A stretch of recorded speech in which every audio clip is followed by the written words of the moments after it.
Welcome to another episode of the Tobago House of Assembly's Post-Executive Council Media Briefing. This week, the Secretary of Sport and Youth Affairs, Joma Pitt, addresses the media. The District Youth Games, as you all know, it is in progress right now, and it should end next Wednesday, I think, which will be the finals for netball, cricket, and football. The finals will be all played at the same venue at Mount Pleasant, which is the tentative venue. In the event of inclement weather that may make Mount Pleasant feel unusable, we will use Plymouth as an alternative. But as it is right now, we are targeting Mount Pleasant for the final and presentation of the District Youth Games, which I must admit has tremendous support and participations for the youths. It is under 14 and under 18 for both boys and girls. The other thing I want to bring to your attention is the Goodwood Pavilion. Despite the initial commitment from the Defense Force to provide labor for this project, we were informed about 2 weeks ago that they don't have the capacity to build a facility. As such, we, the division, will undertake it single-handedly, and we hope that we can start the project next year. By us assuming that project in entirety, it definitely would put some pressure on the other projects that we are targeting to be completed for next year. Funding permitting, which will be dependent on the national budget, which will be read September, October, we'll have a better appreciation of what we can do for the next fiscal year. But I want to give the people of Goodwood the assurance that that pavilion is the priority project for the division for next fiscal year. I want to take this moment to apologize to the Tobago Football Association and the Tobago Fraternity for a number of games that have been cancelled because grounds were not prepared. We, the division, have that responsibility, and we also have the responsibility to provide some sort of predictability with regards to the preparation of grounds. We have instructed, or I have instructed the Tobago Football Association to supply me a list at the end of each month of all grounds or all games that were cancelled because grounds were not prepared. In turn, we'll identify what grounds were there that weren't prepared and have a discussion with who should be held accountable for this situation. We also have gone forward in reclassifying some of the duties and titles of the staff at the grounds. Many times we have some specialists which have in some ways affected the level of predictability in getting grounds prepared. So along that line, the reclassification of staff, or not staff, the titles and duties, reassigning staff, and again with the letter from TFA letting us know what grounds have been affected. We're hopeful that we could provide a more predictable schedule for TFA and the running of the league. I also want to take this moment or this time to congratulate our Tobago athletes that participated in the World Games. As you know, we did quite well, and I also want to take the opportunity to congratulate the coaches, the Tobago coaches who have laid the foundation for our Tobago athletes to launch their international career. Many times we forget these coaches who would have been in the vineyards and who are still there working voluntarily for the last 2 decades, quarter century. And we have a way of overlooking them and paying attention on the achievements of our Tobago athletes. Again, not diminishing what they've done, but let's also acknowledge our coaches who would have paved the way of providing them a platform for them to launch a career. Also on that note, I know there's a lot of speculation of what sort of reward or recognition will be given for the athletes. We do have a committee in place that is going to submit their final report within the next week, which has to be taken to Executive Council to be ratified before we make it public. That committee give us a way forward. How do we recognize athletes going forward? We have the tendency in this island, even in the country, to do a knee-jerk reaction and get caught up in the euphoria and just reward individuals for their achievement without thinking the whole process through. Going forward, once we have this policy, it'll make it a lot easier for athletes, coaches, everyone to know in advance what they can expect from, particularly from the Tobago House of Assembly going forward. As many of you should know, we have the World of Work program for our youths, students who are, most of them will be going back to school. That program should end this week. I want to thank the private sector for coming on board on this. Many times in the past, we've placed many of those students, or more than those youngsters, in the public sector. And fortunately or unfortunately, the workspace in the public sector is vastly different to that in the private sector. So it gives them, or it gave them the opportunity to see what life in the private sector is and not use the public sector experience as the general work experience. As I said, that program is about to come to an end. I look forward to next year when it can only get bigger and better. Last but not least, the Youth Awards is upcoming within the next 2 months, I believe. But nominations for applicants or nominees would be accepted by the end of the month. So be on the lookout from our department, the youth department, to advise you accordingly when the deadline dates for nominations can be submitted. And the very last thing I want to state, as it pertains, as you know, the financial year ends in a few weeks, the end of September. I would like, one of the first things I did when I became secretary is to make a concerted effort to clear up all outstanding debts. Because I really don't want to go into the next financial year carrying over debt from the previous year. So I'm now appealing to everyone who may have had, who the division is still owing. Please submit your invoices, your bills to us within the next 2 to 3 weeks to ensure that we have some kind of tracking mechanism. I would like you to deliver it to my office, personally to my office. The staff will be prepared to accept this so we could log it and we could give you some sort of predictability as to when you can get paid. My intention is to pay all these outstanding debts by the end of this financial year. Good afternoon, Secretary. You spoke about congratulating the athletes at the World Championships and the work that the coaches do before they get to that level.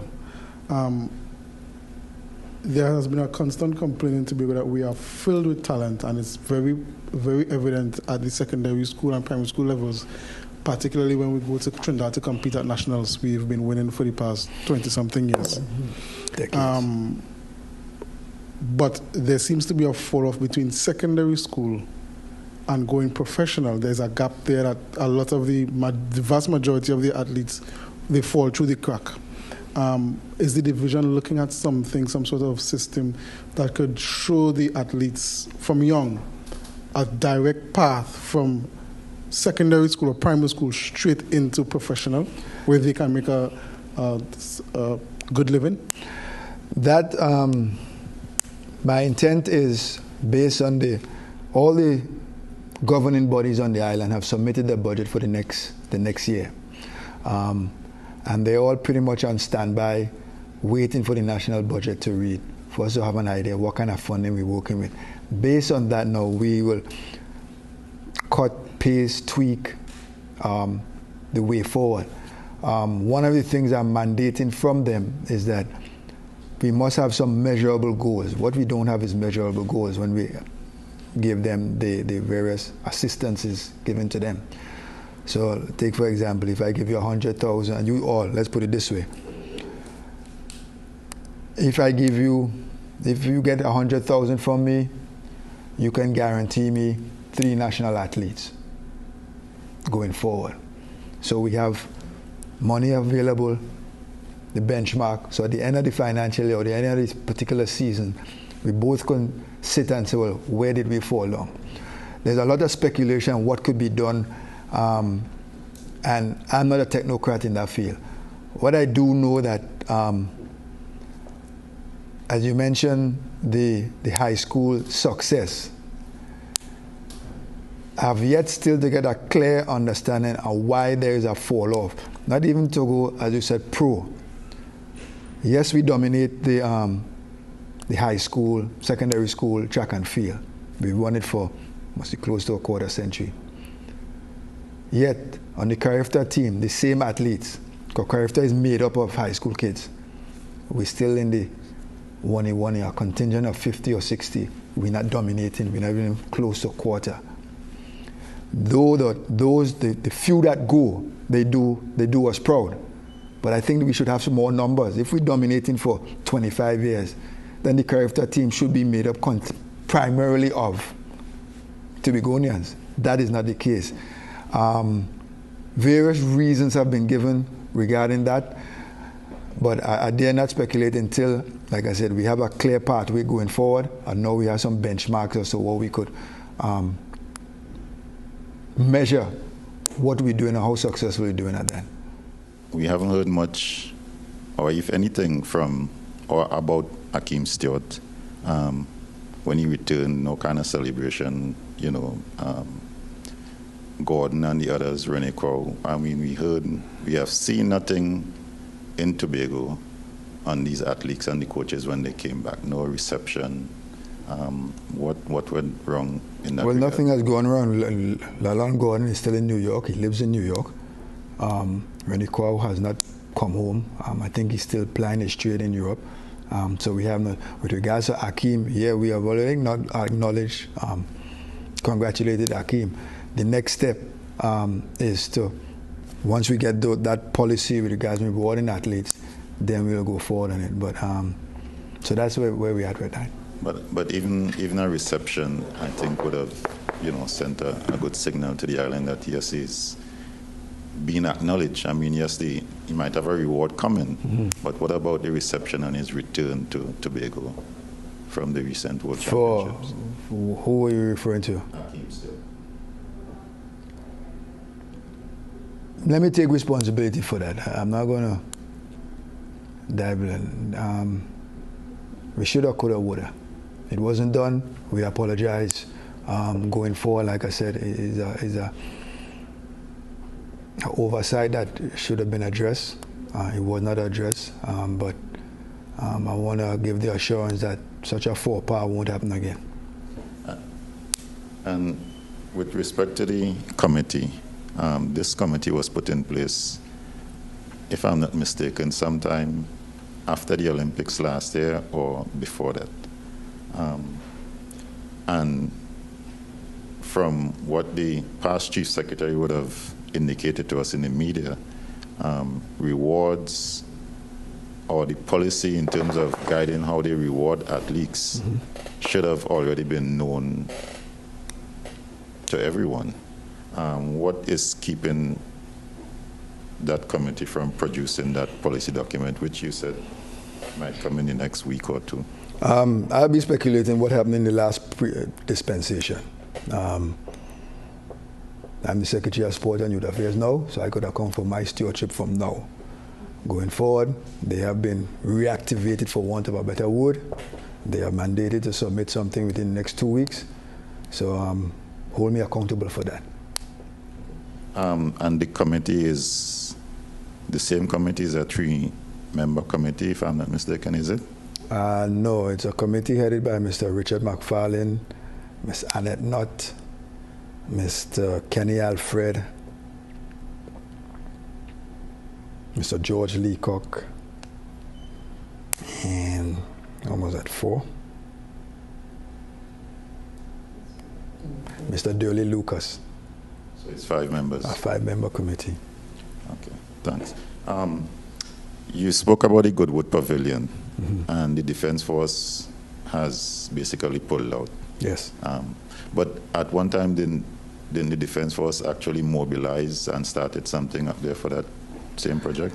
They came on several site visits. One of the things that they instructed or wanted us to do is to refurbish the Goodwood Community Center to make it to house the soldiers that will be coming up there. So it was a long process.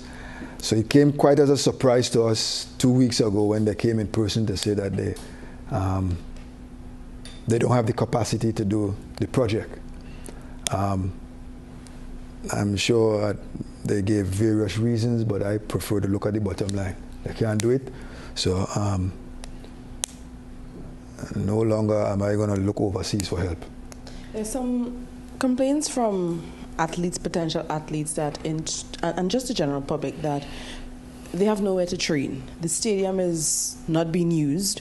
What is the other option? What are the other options for persons who perhaps come from abroad? Let's say Mark London comes back for a period of time and he wants to train. The stadium is not available. What is the alternative?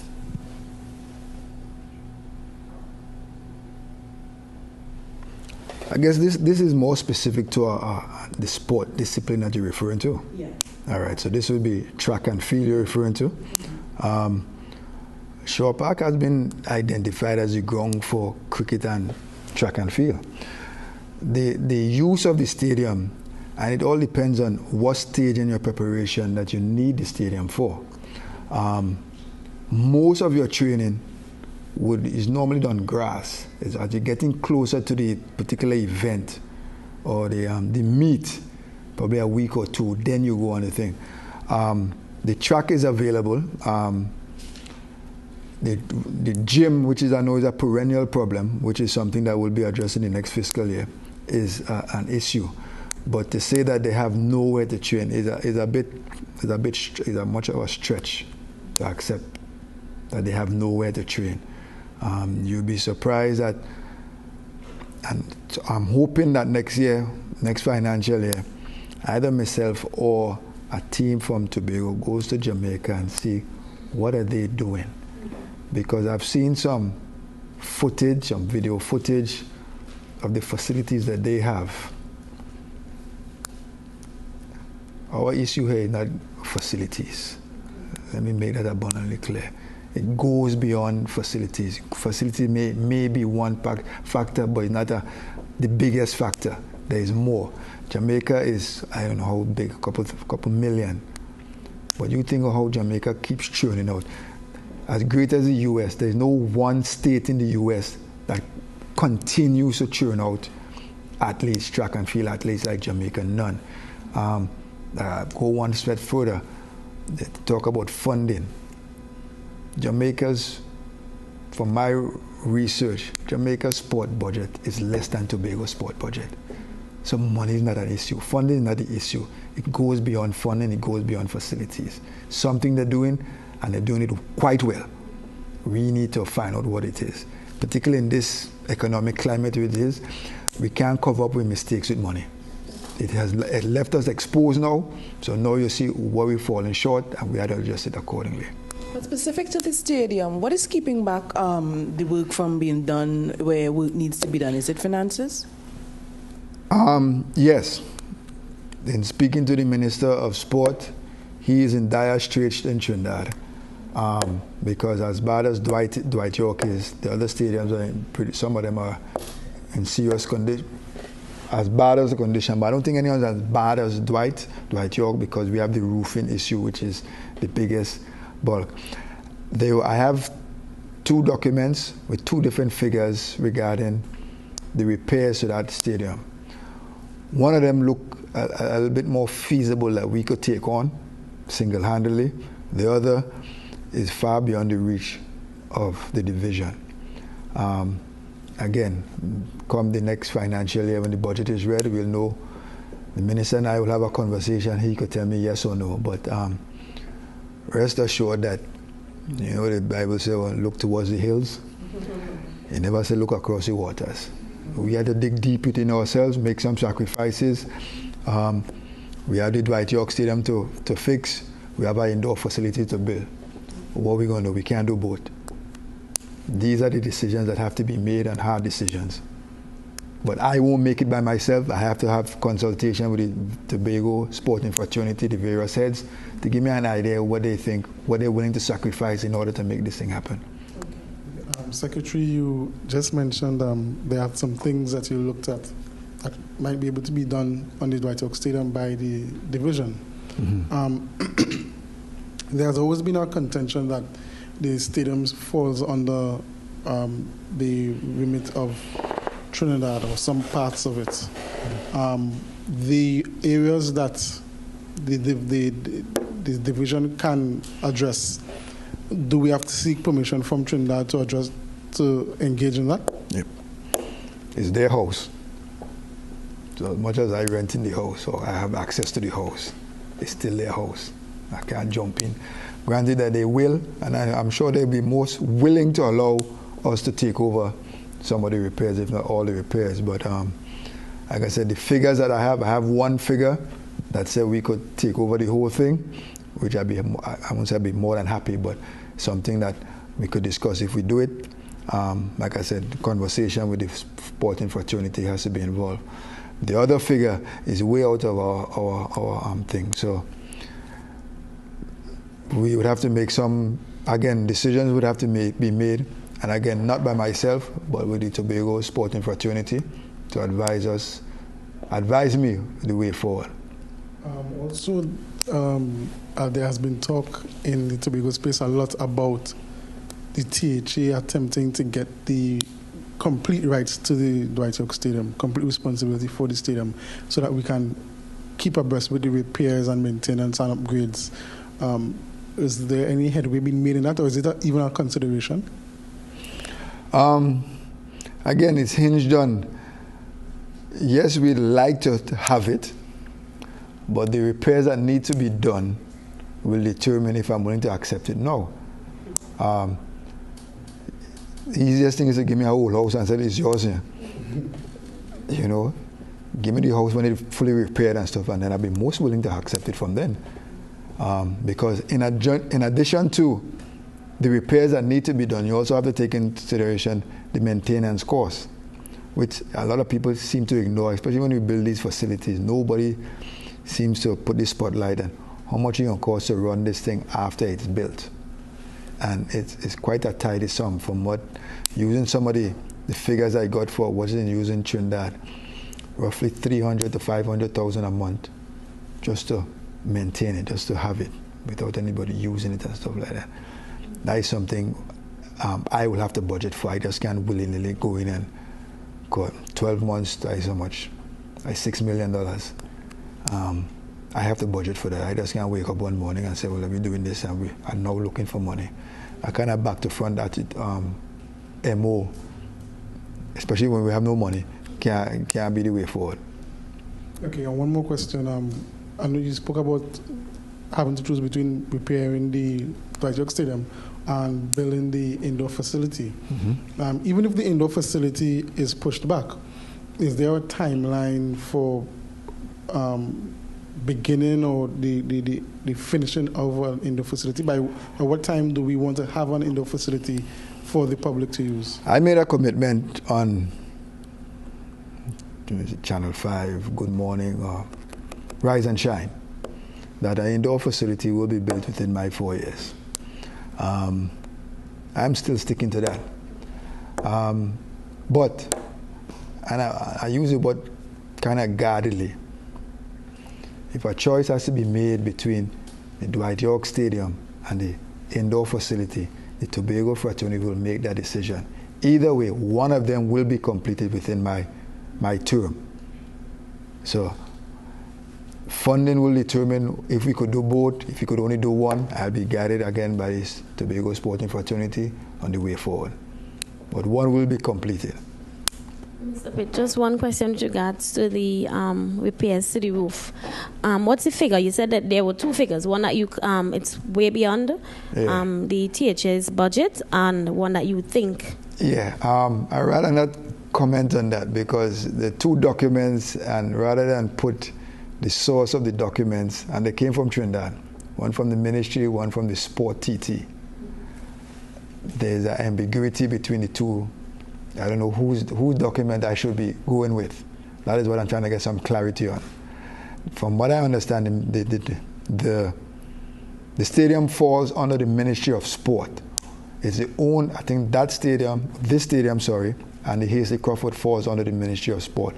All the other stadiums in Trinidad falls under Sport TT. However, the repairs and refurbishment, they've passed that on to Sport TT, who have the expertise in that. So, like I said, I have one document from Sport TT, one from the ministry. Two different figures, the disparity is huge. So, rather than put the spotlight on, say, well, this is the figure came from who, until I get some clarity on that, so the next time I come before you, or the next time, I will make a public announcement as to either the budget reading. At that point, I should be able to have some clarity, and I'll say, well, all right, this is the figure. Is way too much for us to do. We'll have to find alternative measure, or yes, we could do it, but it means, therefore, there are a lot of programs, financial assistance, projects that will have to be kept on hold or pushed back to accommodate this, because I really don't anticipate us getting much money for DP in this next financial year. Thank you for staying with us for the Tobago House of Assembly's Post-Executive Council Media Briefing for the week ending August 26, 2017.